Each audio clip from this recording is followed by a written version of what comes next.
Nazarite. It is a great joy to be with you on week 2 of the Nazarite Challenge. God willing, your beard is growing. You'll notice that my beard is not growing, by the way. I'm having to film all this content right here at the beginning, and so I haven't shaved today. However, I don't have a big beard yet, and none of my videos are going to have me with a big beard. So the other day I was driving my car and I was listening to a podcast, and I'll just admit to all of you men, I started crying. In the podcast, the individual was telling a story to make a point, and the story really just struck my soul. A story about a husband and a father. The man was very, very successful. He worked all the time. He was a self-identified workaholic, but he always justified being a workaholic by the way that his wife lived, by the way that his children lived. They lived a good life. They were never in need. They never had to ask for anything. They had the financial resources that they wanted, which was more than what they needed. One summer, he made the decision that he was going to go on vacation with them. Oftentimes, their vacations actually consisted of him just working. They would go somewhere, but he would work the entire time. And once again, he justified the fact that he paid for their vacation. He justified the fact that they were even staying at a resort as he spent the entire day working.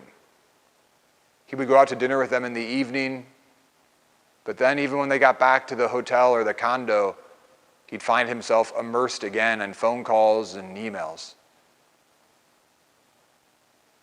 But this year he decided to do something different. He set 2 weeks to just be with his family. As he was driving out to the beach house that they had for the week, he began to actually feel symptoms of withdrawal. How am I going to do this? Will I be able to truly cut myself off from work, from my phone, from my email? When he arrived at the beach house, he said a prayer. Dear Lord, help me to love my family. As he arrived, he was tired from the long drive, and his wife said, hey, would you like to go out on the beach? And everything in him said, no, I just want to go and lay down. But he said, yeah, let's go for a walk. And they walked, and as the sun set, he said, this is the first time I've watched the sunset in decades. And he held his wife's hand. The following morning, his kids were up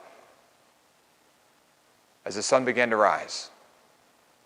He spent the day on the beach watching them, laughing with his wife, having a splendid time.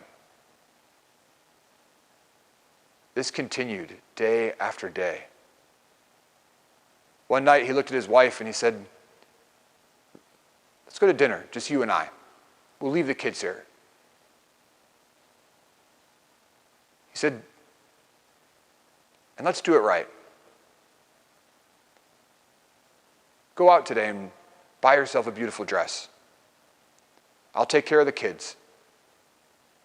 And buy me something nice to wear as well. So she left. He stayed home with the kids all day, played board games. As she came home that night with a new dress and a shirt and tie and pants for him, he came into the bedroom.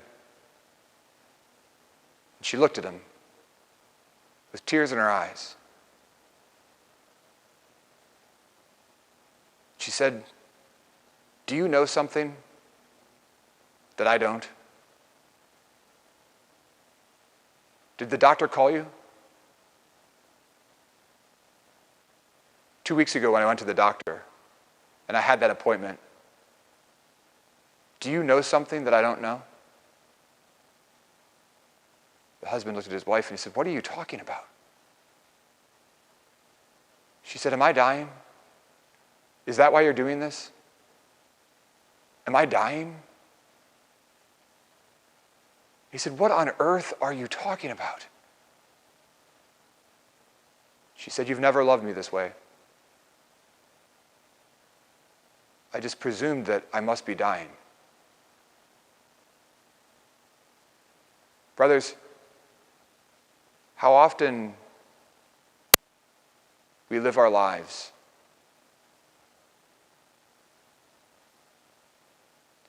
but the way that we live our lives is really poor. Many of us heard phrases and songs, and many have written them. There is to live like we're dying. But how sad it is that if we did something charitable and loving and kind, that someone would think that they were dying. How do we treat our wives? How do we treat our children? How do we treat those that we love the most? Do they know on a daily basis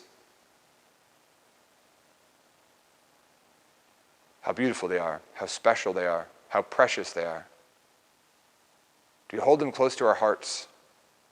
And do they know that? Let's pray for the grace to allow this Nazarite challenge to affect us so much that we want to live.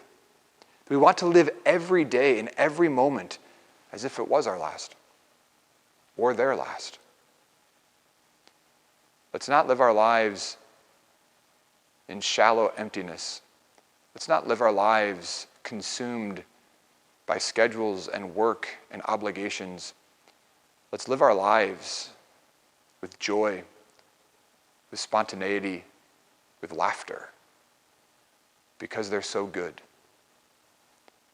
I want you to focus during this second week of the Nazarite challenge on truly living. What does your life look like? And what would living truly mean? Maybe it's a conversation to have with those that are closest to you. What would living really look like if you made the decision to truly live? We only have one life. And every day is a day to live your life to the full. I encourage you to do so. To live like you're dying.